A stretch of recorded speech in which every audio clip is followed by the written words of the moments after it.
過去我們一再強調是台灣絕對是未來 AI 世界的核心，可是很多人很難感受，覺得真的嗎？從這一次的台北電腦展，你就可以感覺到台灣對於整個 AI 世界的吸引力到底有多強。你知道這次的台北電腦展裡面，全世界33個國家來到台灣，而且6000個攤位一位難求。現在全世界的資金進來了，現在全世界的技術進來了，全世界你很難想象的大老闆都絡繹不絕的來到了台灣。為什麼要來台灣？因為他們要來台灣，要去感受什麼是 AI 的世界，他們要來台灣感受 AI 世界裡面的解決方案。黃仁勳曾經提過，就是我們對於 AI 的世界裡面，我们缺的是什麼？我們缺的是想象力。他所謂的想象力，就是其實沒有人知道 AI 世界到底是什麼。AI 到底能夠走得多久，走得多遠，到底能夠走到什麼地方？我們其實都是摸着石頭過河，在摸着石頭過河的時候，我們會碰到很多的困難，我們會碰到很多的險阻，我們會碰到很多的障礙。有趣的是，當黃仁勳帶着大家要往 AI 的世界邁進，當他說他要去建構一個 AI 的基礎建設的時候，你知道誰幫他解決嗎？都只有台灣。他要解決算力的問題，他要解決封裝的問題，他要解決傳輸的問題，他要解決機櫃的問題，他要解決散熱的問題。在全世界，竟然只有台灣可以幫他找到解決方案。他的 Vera Rubin 這麼貴重的東西，一個800萬的東西，它的主要的供應商、主要的這個協力廠商都在台灣。台灣現在已經不是我們過去的毛三到四，我們只是做代工的，不。台灣現在我們是問題方案的解決者，你要解決散熱的問題，你要解決封裝的問題，你要解決算力的問題，你今天要解決傳輸的問題，你只有在台灣可以解決到方案。台灣是深具教訓40年，我們才得到這樣的一個結果。而這次的台北電腦展完全呈現台灣這樣的影響力。你可以看到台灣符咒出去，這麼多的人要來，這麼多的人要來接近台灣，這麼多的人要把錢、要把技術跟台灣連接在一起。你就知道台灣已經是非無下阿蒙。我們今天非常高興、非常榮幸的邀請了外貿協會的董事長黃志芳，也就是這一次台北電腦展的主辦人。董事長你好。寶傑，各位觀眾大家好。好，董事長，當然先恭喜你這次真的辦得非常成功，真是冠蓋雲旗。你都很難想象台北電腦展，台灣這麼小的一個地方，全世界最大最著名的大老闆幾乎都來了。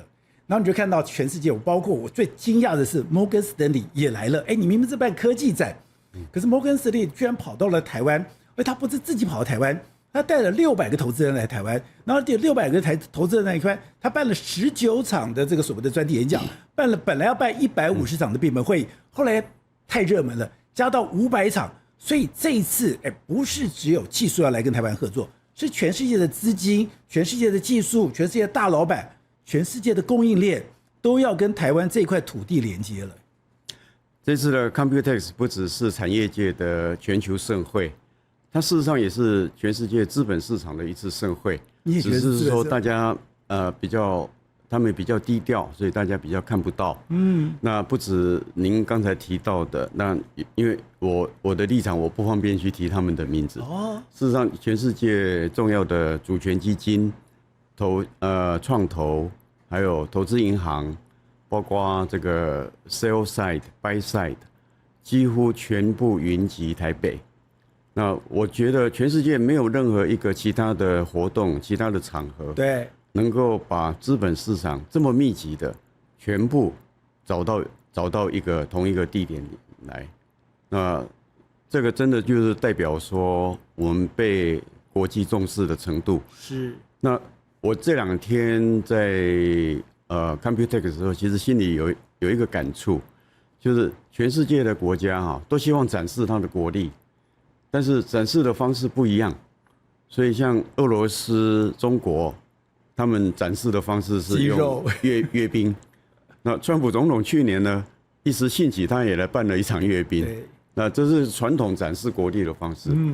我覺得 Computex 真的就是台灣展示我們國家實力一個最好的一個平台。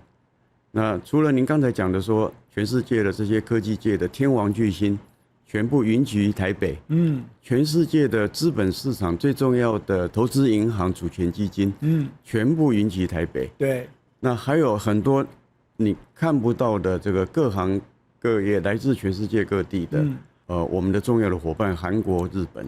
科技界的，他們的產業界的，也都全部高度關注，甚至親自來台北。那所以我在想說，還有什麼比你展示國家實力的時候，有哪一個平台是比 Computex 更好的平台呢？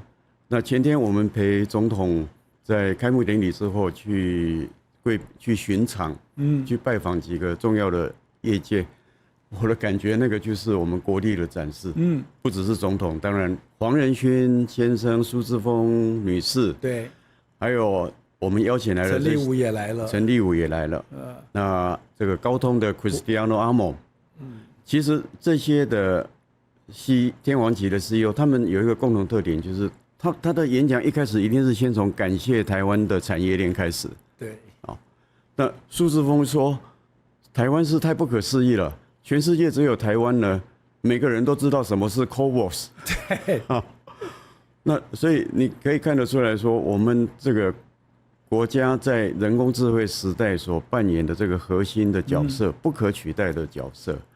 那真的是我們最值得驕傲的一件事情。因為我知道黃仁勳開始就創造了一個背板，他把他所有的供應鏈都放在他的背板上面。從這個背板你就知道台灣供應鏈跟這個輝達的連接的這個所謂的緊密度。就我們看到了，不只是輝達 ，AMD 開始也弄了背板。那我們就看到連 Intel 也弄了背板。那今天連博通也弄了背板。原來我们就知道，原來台灣是一個大家爭相要去爭取的這個供應鏈，也就是我今天做台積電，當然我們知道台積電不是只服務你輝達，我要服務你 AMD， 或者你那個什麼 Intel， 包括博通這些都需要。可是不是只有它，包括我們的聯發科，包括我們的這個台達電，我們這些技術廠商，我們現在都變成全世界的珍寶，大家都要來這個所謂的跟它做一個連接。這個是我覺得過去台灣很難想象。剛剛講，我不是只有單吃一門生意，我不是只有單有一個客戶，而是全世界的大老闆都要來這邊尋求答案。寶傑，我覺得這個有兩點，第一點就是說，我們是30年磨一劍。Computex 會這麼的爆紅，絕對不是說天上掉下來的。那這過去30年來，台灣的資通訊產業，我們從80年代的 PC 開始，到90年代的 Internet， 那2000年開始，我們走入了行動裝置的世界，那接着就是這個 IoT 跟雲端。那 Computex 從1981年創立開始，我們走過這個每一個人類科技演進的重要階段。對，那在這個過程當中，我們的資通訊界透過這些科技的演進，練就了一身的功夫。那所以我們是已經準備了30-40年，當人工智慧來臨的時候，我們已經 ready 了。但其他的國家沒有像我們這種30年磨一劍的功夫。那第二個就是說，我們的民主性。如果我引用鴻海劉揚偉董事長他的看法，他說我們的民主性是特別適合做這件事情。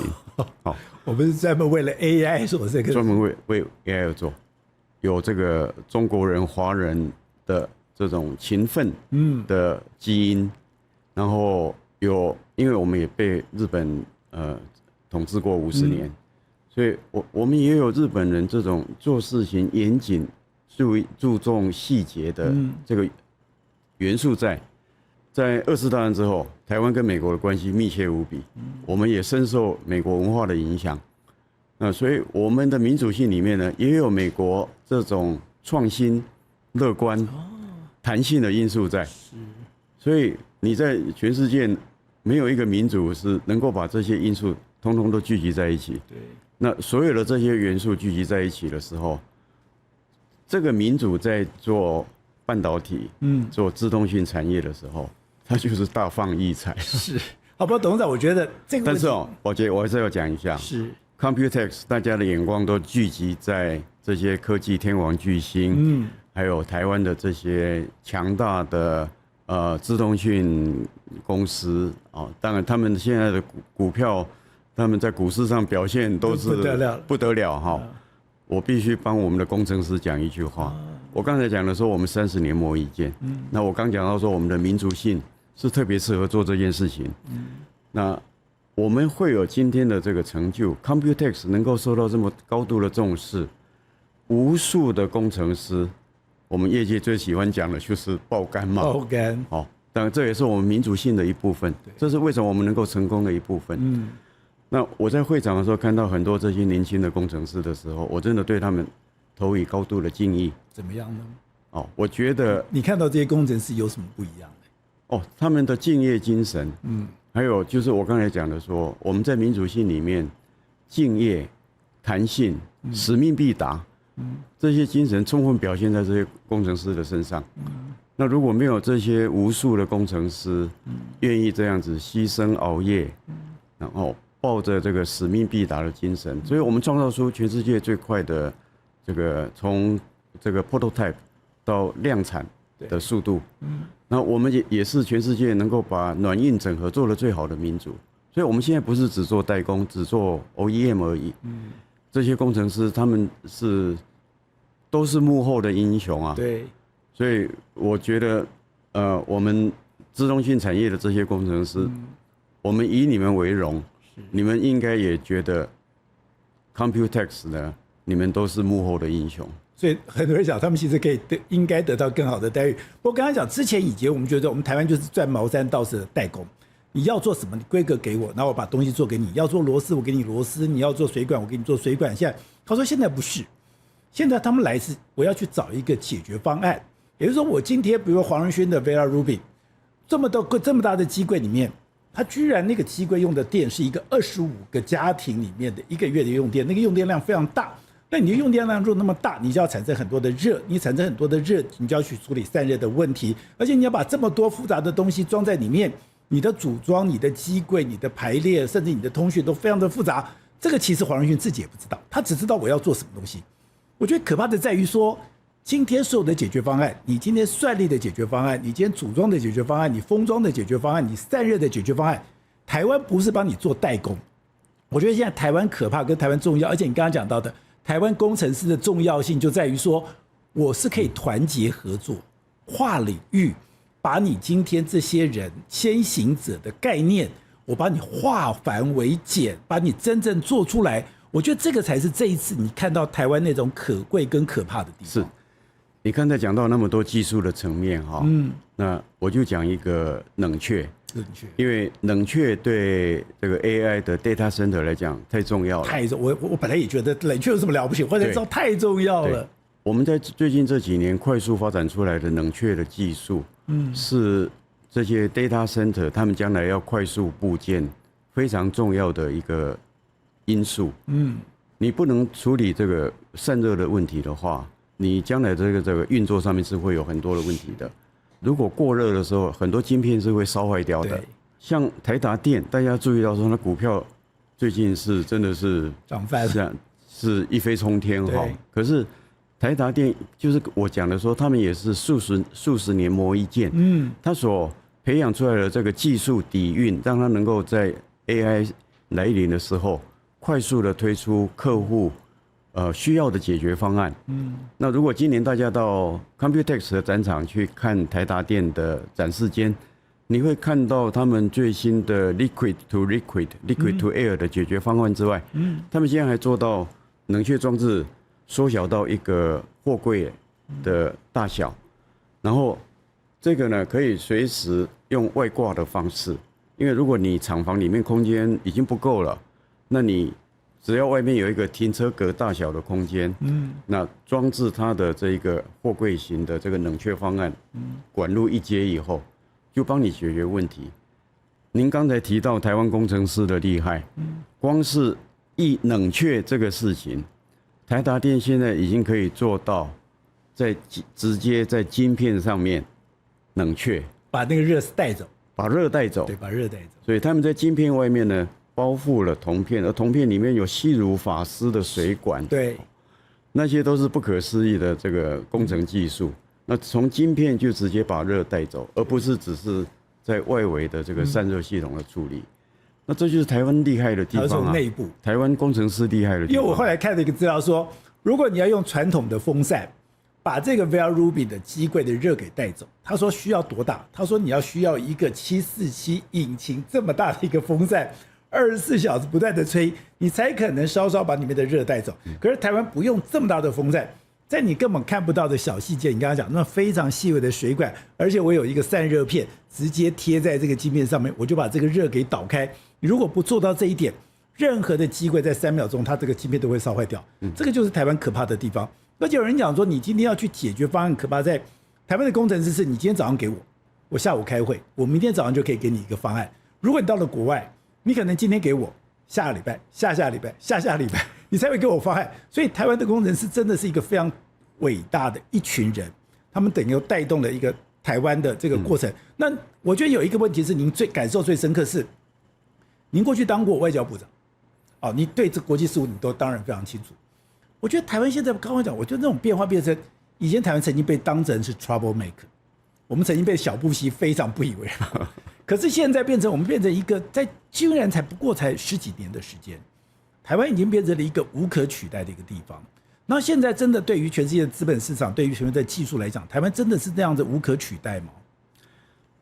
我覺得我們現在呢是正在經歷一個典範轉移的階段。那在這個新的典範當中，基於我們剛才講的說，我們所下過的功夫、投注的努力，那在新的典範裡面，台灣就真的是不可取代。那在人工智慧的時代已經來臨了，而且2026年，人工智慧等於是有突飛猛進的發展。那我們看業界常常問我，媒體常常問我一個問題，說那 AI 產業會不會有泡沫化的問題？那其實資本市場是不是過熱，或者是估值過高，這是另外一個問題。但是就 AI 產業來講呢，它才剛剛開始而已。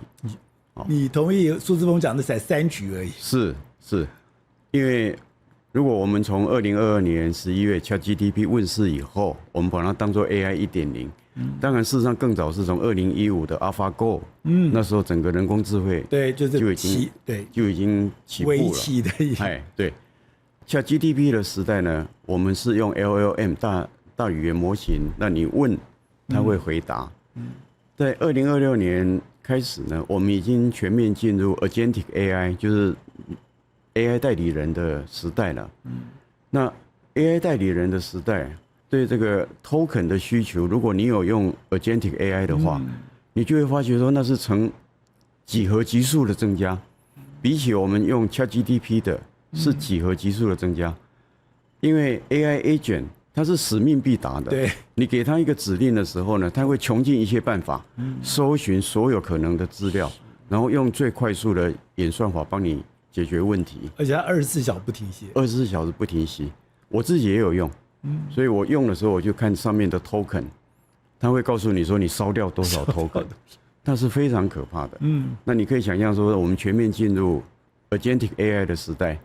那我們對這個人工智慧的需求會有多大哈？這個是很難想象的。那董事長，你用了這個 token， 你用了這個 agent 了以後，你也離不開了嗎？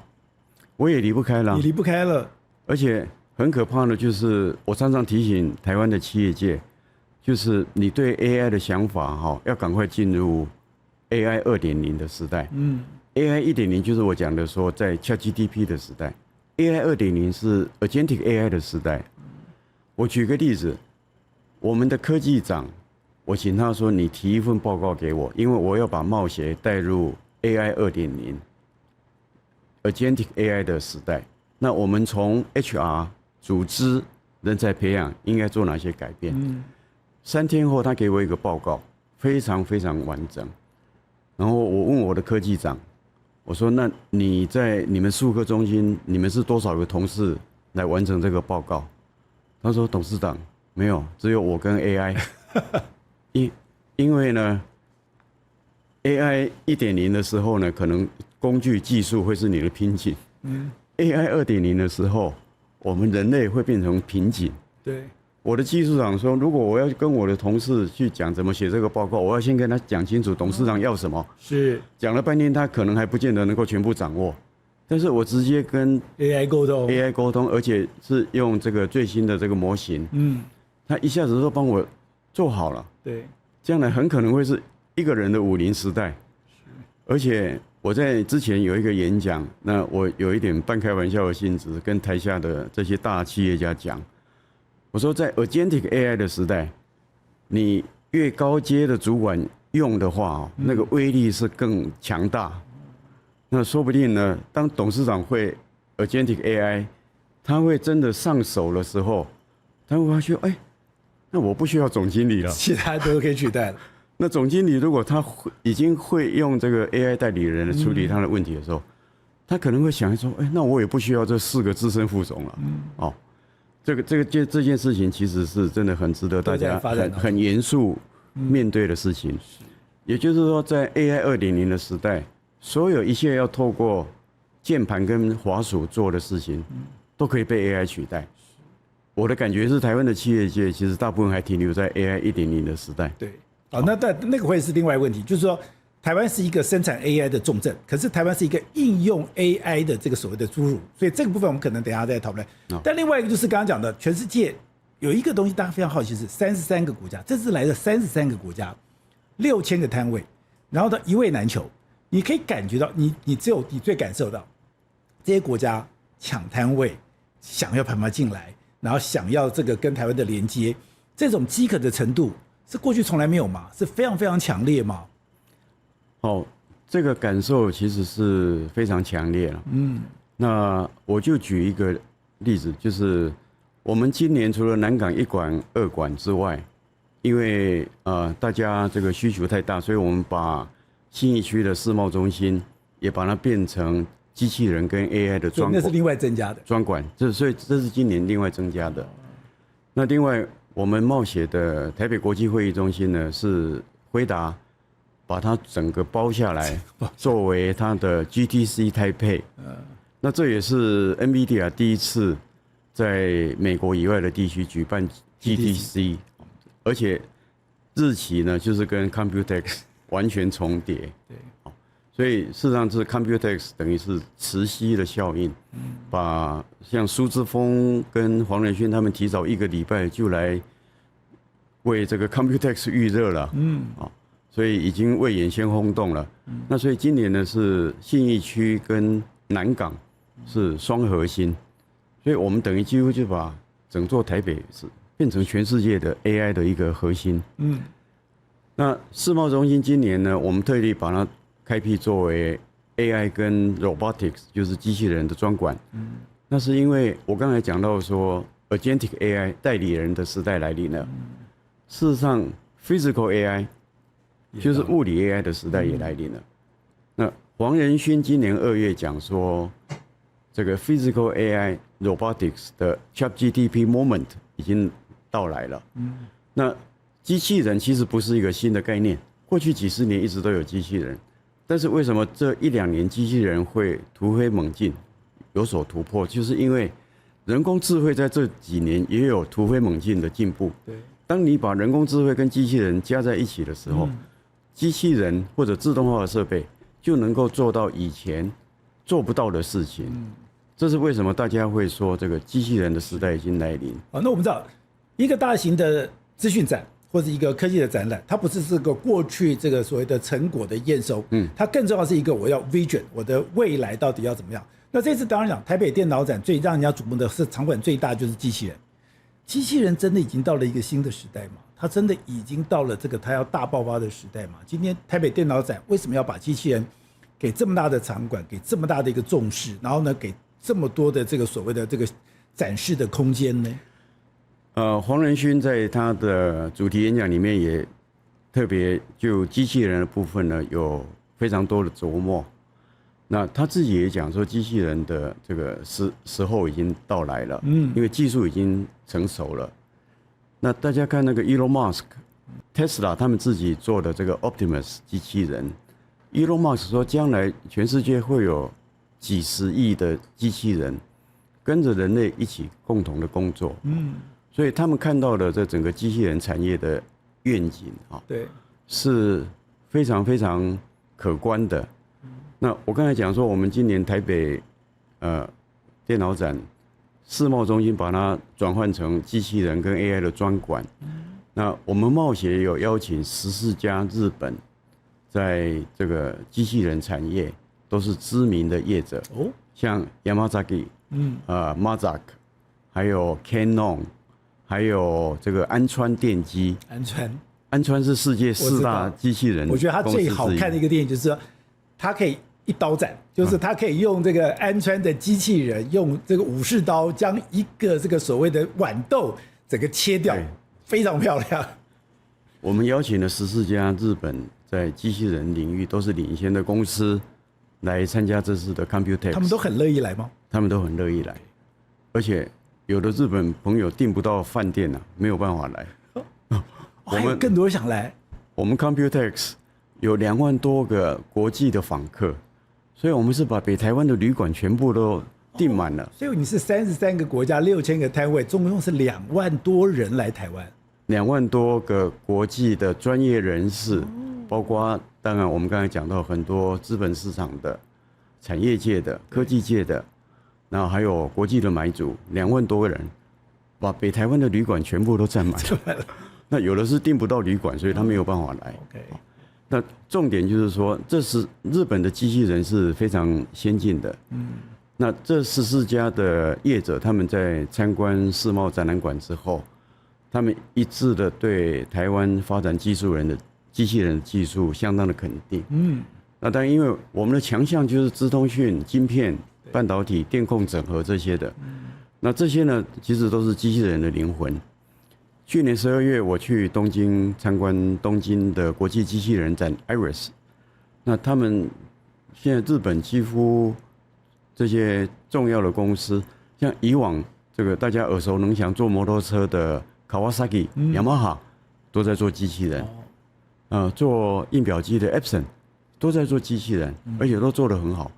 那很多公司呢，他們在展出的时候，旁邊就擺了一個牌子。